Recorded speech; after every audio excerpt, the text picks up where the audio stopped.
I would call it a lifetime adventure because this will never happen again probably, and it was so unique.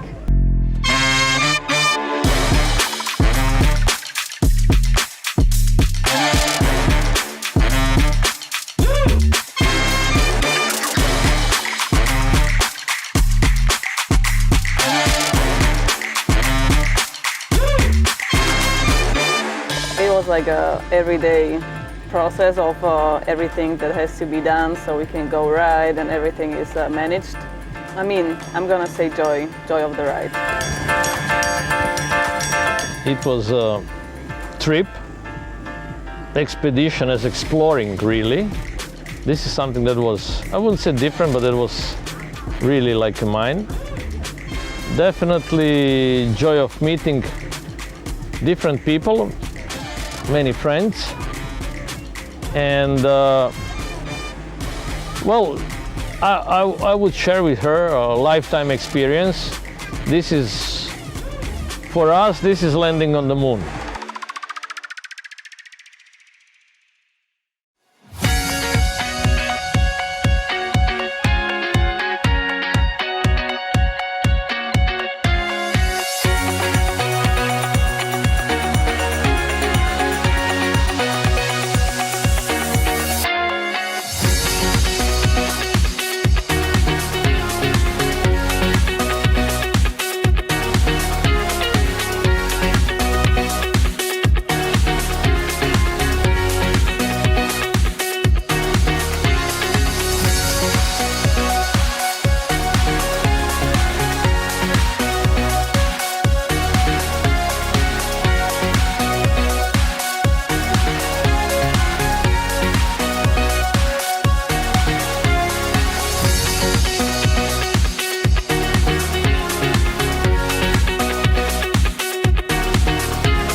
I think that the whole meaning of this word expedition is responsible riding. Basically, when you say the expedition, especially on the Danube River, that it's not wide open sea, it's something where you have to take care, be aware there are the boundaries and there are the people like 10 meters one or the other side where you are passing. So you have definitely to be responsible from the beginning, responsible to the other riders, even if there are no riders, responsible to the people that are docked with their boats. Don't speed up, don't make them waves. Even there is no speed limit on a certain points, you have to be responsible to the other, to the nature. I'll show you something.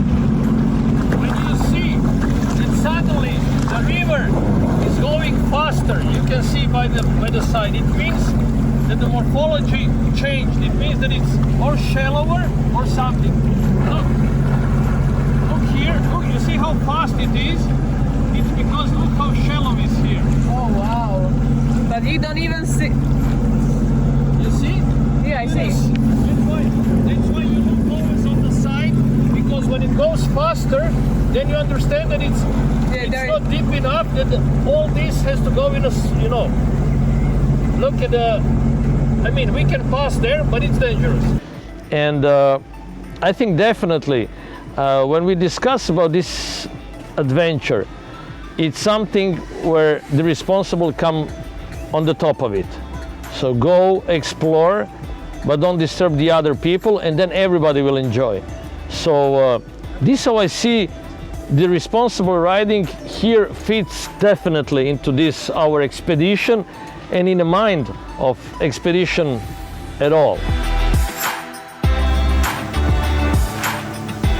I agree with you, and we definitely has to be also responsible, like every day, like there are these things like we need to check the weather, so like also responsible in the way like how you gear up, and like of course your keys attached, you have the life jacket, and so you are also like responsible for yourself when you are riding.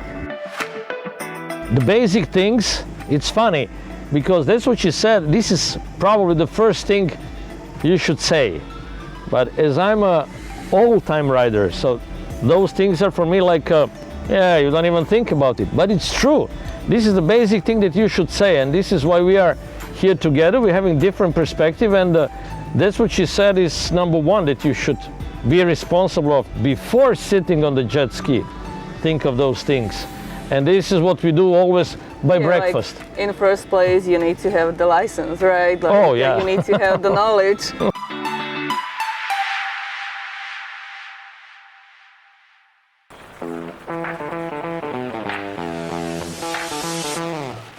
For me, I would not say like necessarily like a long distance riding. This was more, my point of view of this riding was adventuring, because normally I use the Sea-Doo for wake skating. So this is how I know Sea-Doo and wake skating. And you know, I'm usually also like the one that is riding behind. Sometimes I'm the one who is driving and pulling my friends. So I use it for my sport mainly, and here it was adventuring for me. Like I'm not that type of rider, like, you know, full throttle and like donuts and just go wild and crazy. I was never really a fan of this. So yeah, I try to, this is how I take advantage of the Sea-Doo riding. I would give my perspective from the racing, because I'm coming from that world. I'm coming from the racing world where I know the Sea-Doo as a top brand for the racings, and there it's always acceleration, handling, top speed. Here is something totally different. Here we are talking about enjoying in a ride, not thinking of how fast you go, because when you go fast you have to concentrate on the waves in front of you. You don't see anything around. Here it's different. Here we're enjoying around. You have a smooth ride. We've been going with the jet skis that had 170 horsepower. We've been thinking on how much can we reach with the one fuel tank, so it means what is the consumption. So totally different meaning, totally different perspective of the previous, you know, Sea-Doo experience. This now is, I was comparing that many times with, it's like riding the bike, like a Harley riding, sitting there. You're not on one Yamaha or one Kawasaki or Ducati going. This is no different thing. Now you are sitting, enjoying, looking the nature, and really with those stereos, with the music, I mean, totally different. Like you are in a couch, sitting and riding. Totally different way of mind setup on our trip than to what I had previously in my racing.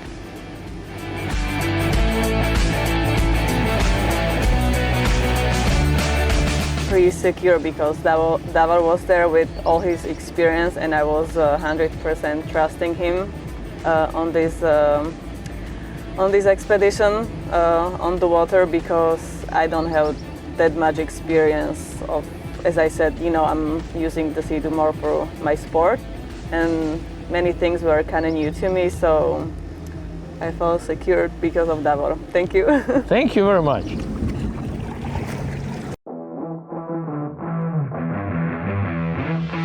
I never had the problems with the gear. The bag was there. You always have a bag to put, where to put the bag, not enough space. There was the bag. Clack, clack, for stop, and the bag is there. That was stop. You stop, put it on the back, perfect. There were fuel tanks, so you can go wherever you want. You still have a half a tank later on that you can refuel, and that was top. I was really happy with these bags in the bag. That's top. And as she said, riding jackets with many pockets, perfect. Yeah. And the hat.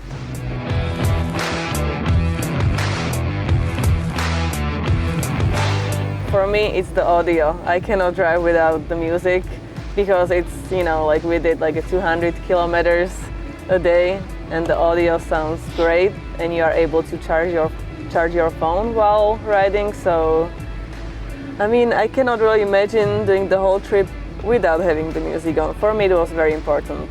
And we had a Garmin as well. That was top. Without the Garmin, we would have a hard time in Slovakia. In Slovakia, definitely. Yeah, and later on after the Iron Gate as well. Yeah. But yeah, that helped a lot. The Garmin, and it's very easy.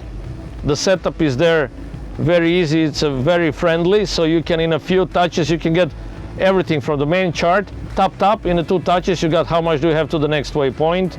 Or in a tap, you got like a double map, double chart, you split, so you know the depth, you know the it's good. I mean, you really felt on that boat I mean, I cannot come up with the thing that I would say that we were missing. Everything was top, yeah.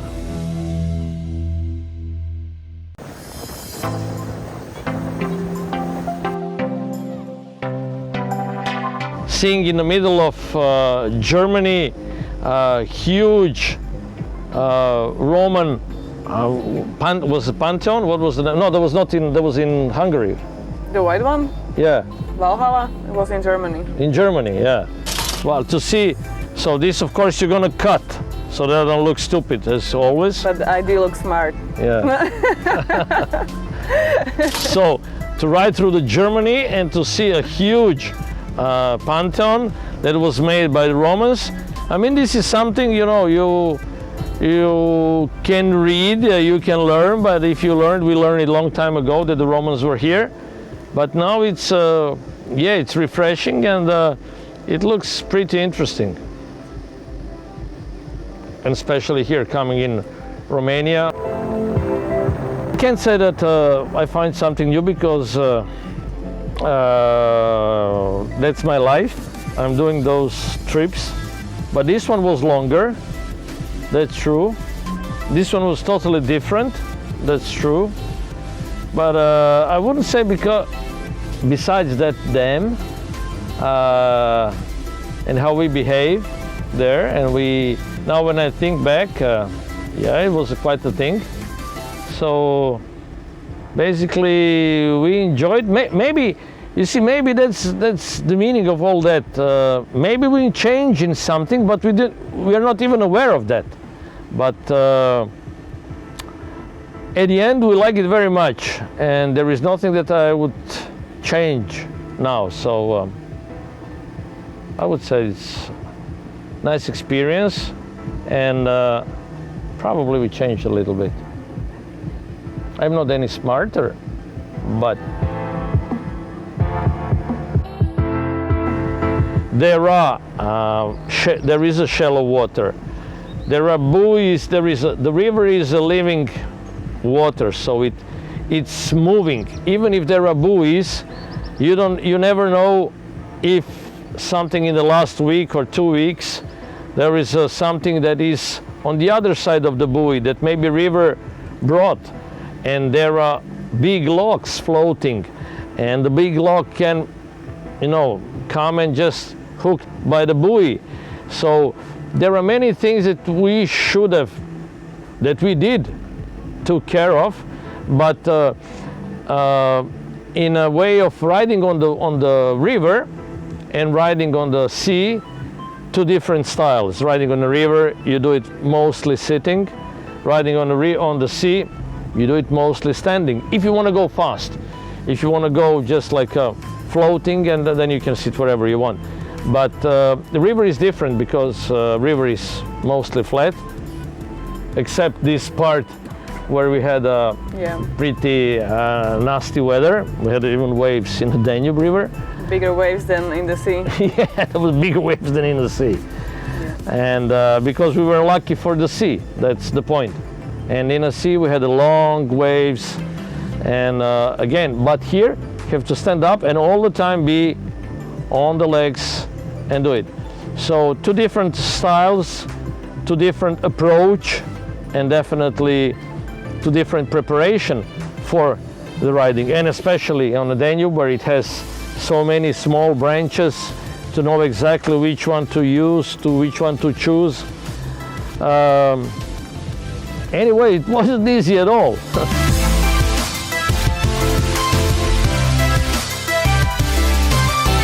So at the end of this trip, I would really like to say thanks for this lifetime opportunity, and I would like to say thanks to the whole team. I think we did great. You agree? I totally agree, and I think that the team, as a team, was the one who made it also that experience special. We had our Ed, Max, Mishu in our team. Without them, Davor. and Zuzana, that was the team who made this special spirit of this special experience.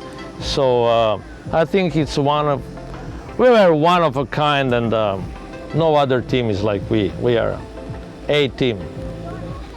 Bravo, Zuzana.